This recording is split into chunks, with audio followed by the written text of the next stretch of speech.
Atas petunjuk penyelamat kita dan menurut ajaran ilahi, maka beranilah kita bernyanyi. Bapa kami yang ada di surga, dimuliakanlah namamu. Saudara-saudara terkasih, selamat pagi. Salam jumpa lagi dalam Sabda Siap Saji Rabu 8 Desember 2021, Hari Raya Santa Perawan Maria dikandung tanpa noda. Marilah kita berdoa dalam nama Bapa, Putra, dan Roh Kudus. Amin. Ya Maria, Bunda Tuhan, pelindung para perawan, Engkaulah pintu surgawi, jaminan harapan kami. Bagaikan bakung yang murni di tengah belukar duri, Engkau sungguh mengagumkan, melimpahkan penghiburan. Laksana bintang kejora di gelora samudera, Engkau menghantarkan kami ke dalam hidup abadi. Terpujilah Allah Bapa bersama Putra dan Roh-Nya yang mencurahkan kurnia kepadamu ya Maria. Amin. Bapa yang penuh kasih, Engkau telah memilih Maria sebagai Bunda Yesus, Bunda Gereja, Bunda kami yang hidup tanpa noda dosa. Engkau telah menyiapkan, Bunda Maria, kesucian tertinggi untuk menyediakan kediaman yang pantas bagi putramu. Engkau telah memelihara Santa Maria terhadap segala celah mulai dari awal hidupnya. Setiap noda kau jauhkan daripadanya mengingat pahala kematian putramu kelak. Semoga berkat doa Maria kami pun sampai kepadamu dengan suci murni. Demi Yesus Kristus putramu dan pengantara kami yang hidup kini dan sepanjang masa. Amin. Tuhan bersamamu dan bersama rohmu. Inilah Injil Yesus Kristus menurut Lukas. Dimuliakanlah Tuhan. Lukas bab 1 ayat 26 sampai dengan 38. Dalam bulan yang ke-6 Allah mengutus malaikat Gabriel ke sebuah kota di Galilea bernama Nazaret kepada seorang perawan yang bertunangan dengan seorang bernama Yusuf dari keluarga Daud. Nama perawan itu Maria. Ketika masuk ke rumah Maria, malaikat itu berkata, "Salam hai engkau yang dikaruniai, Tuhan menyertai engkau." Maria terkejut mendengar perkataan itu lalu bertanya di dalam hatinya, apakah arti salam itu? Kata malaikat itu kepadanya, "Jangan takut hai Maria, sebab engkau beroleh kasih karunia di hadapan Allah. Sesungguhnya engkau akan mengandung dan akan melahirkan seorang anak laki-laki, dan hendaklah engkau menamai dia Yesus. Ia akan menjadi besar dan akan disebut Anak Allah yang Maha Tinggi. Dan Tuhan Allah akan mengaruniakan kepadanya takhta Daud bapa leluhurnya. Ia akan menjadi raja atas kaum keturunan Daud sampai selama-lamanya, dan kerajaannya tidak akan berkesudahan."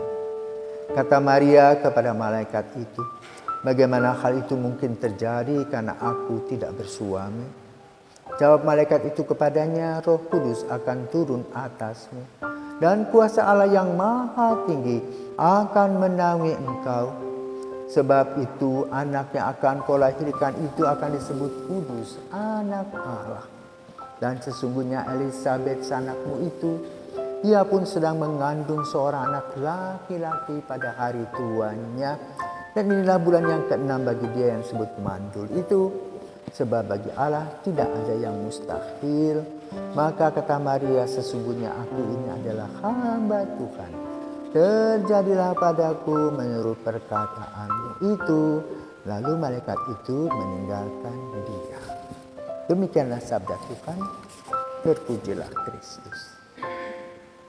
Saudara-saudaraku terkasih, kita harus bersyukur kepada Tuhan karena Tuhan telah memberikan kepada kita seorang wanita yang menjadi ibu Yesus, ibu Tuhan, ibu kita. Ada sebagian orang masih mencerca Maria, bahkan pengikut-pengikut Yesus. Tapi tidak demikian dengan kita. Kita bangga dengan Maria. Kenapa? Itu adalah bagian dari iman kita. Sebagaimana diungkapkan dalam kredo, aku percaya akan Allah Bapa yang Maha Kuasa, pencipta langit dan bumi, dan akan Yesus Kristus putranya yang tunggal Tuhan kita, yang dikandung dari Roh Kudus, dilahirkan oleh perawan Maria. Nah, itu kredo.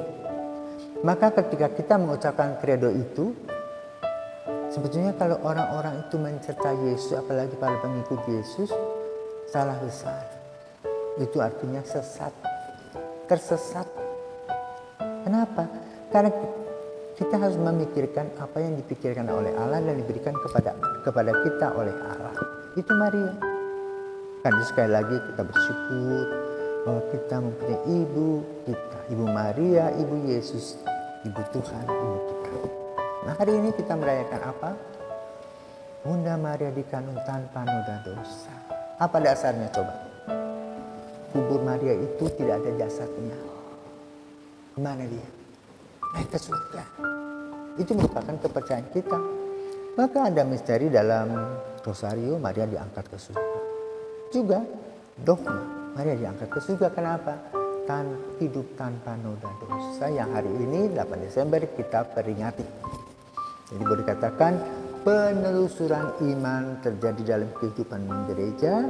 Pertama dari Tuhan sendiri, dari Bapa Yesus sendiri yang memberikan berita melalui malaikat yang didengar oleh Maria, dilakukan oleh Maria. Dan itulah awal dari sejarah keselamatan yang terbuka. Allah mengutus putranya menjadi manusia dan dilahirkan melalui Bunda Maria. Dengan kata lain, Maria adalah bunda yang terpilih. Maka kita jangan iri hati sama Maria. Tapi kita renungkan mengapa Maria disebut ibu Tuhan, dipilih Tuhan untuk itu. Karena kehebatannya, karena imannya yang luar biasa. Injil hari ini menguraikan bagaimana Maria dipanggil oleh Tuhan. Dan dia menjawab, dia mengatakan apa? Aku ini hamba Tuhan, terjadilah padaku menurut perkataanmu. Konsekuensinya, Maria menerima apa saja, suka dan duka terima. Maka ketika Maria bertemu dengan Simeon pun, di mana Simeon mengatakan sebilah pedang akan menembus jiwamu sendiri, Maria tenang. Kenapa? Dia didampingi oleh Roh Kudus. Juga ketika Maria harus berdiri di kaki Yesus, secara duniawi jasmani sakit hati, tetapi dia punya kekuatan penuh karena Roh Kudus menaungi. Demikian pula ketika jenazah Yesus diturunkan, dipangku oleh Yesus yang kita kenal sebagai Pieta, Maria percaya bahwa secara jasmani sakit itu akan hilang karena iman. Maka upahnya adalah apa? Ketika Maria dikubur, jasadnya tidak ada. Nah, gereja merefleksi, siapakah orang ini? Mulai dari lahir ternyata memang Tuhan memberikan kepada Maria privilege tanpa noda untuk anaknya yang menjadi manusia. Lalu kita mengkritiknya, ya boleh-boleh saja Anda mengkritik. Siapa Anda? Makhluk ciptaan itu repot. Maria yang mendapatkan kabar gembira merenungkannya, hati-hati menjawab dan mengatakan iya. Kita apresiasi kepada iman Maria. Maka kalau kita membaca Injil Lukas hari ini, banyak hal-hal yang berkaitan dengan mujizat. Bagaimana Elizabeth yang tua uzur bisa mengandung? Bagaimana Maria yang belum bersuami bisa mengandung? Itu di luar nalar kita. Lalu kita hanya mengimani saja. Itulah yang perlu kita pelajari dari Maria. percaya penuh kepada Tuhan, nunut saja, nggih ya. Yang penting Tuhan mengatakan apa itu yang dilakukan. Kalau kita kan mencari kesenangan sendiri, yang menyenangkan kita ya kita ikut, enggak lah. Nah itulah kita belajar pada hari ini. Melalui Maria kita belajar untuk membuka diri, membuka hati, dan membiarkan Roh Kudus hadir dalam hidupnya sehingga hidupnya bersih tanpa noda dosa. Siapa berani? Dia yang datang. Para Santo Santa sudah mendapatkannya, dan kita masih berjuang untuk menjadi orang yang disebut kudus tadi. Pertama yang menerima apa yang Tuhan berikan kepada kita. Allah Tritunggal, Yesus Putra Allah, Maria Bunda Allah kita terima dan kita syukuri semuanya itu sehingga apa? Hidup kita aman dan nyaman. Jangan kita mulai berpikir tentang apa yang kita pikir yang bertentangan dengan pemikiran Tuhan sendiri. Jadilah seperti Maria yang masuk dalam haribaannya dan mempelajari apa-apa yang Tuhan katakan, didengarkan, direnungkan, dan juga diamini. Semoga kita semua pada hari raya Maria diangkat, Maria tanpa noda dosa, kita senantiasa diberkati oleh Tuhan sebagaimana Maria yang mengatakan, aku ini hamba Tuhan, jadilah padaku menurut perkataanmu. Selamat Hari Raya Santa Perawan Maria dikandung tanpa noda. Santa Maria, doa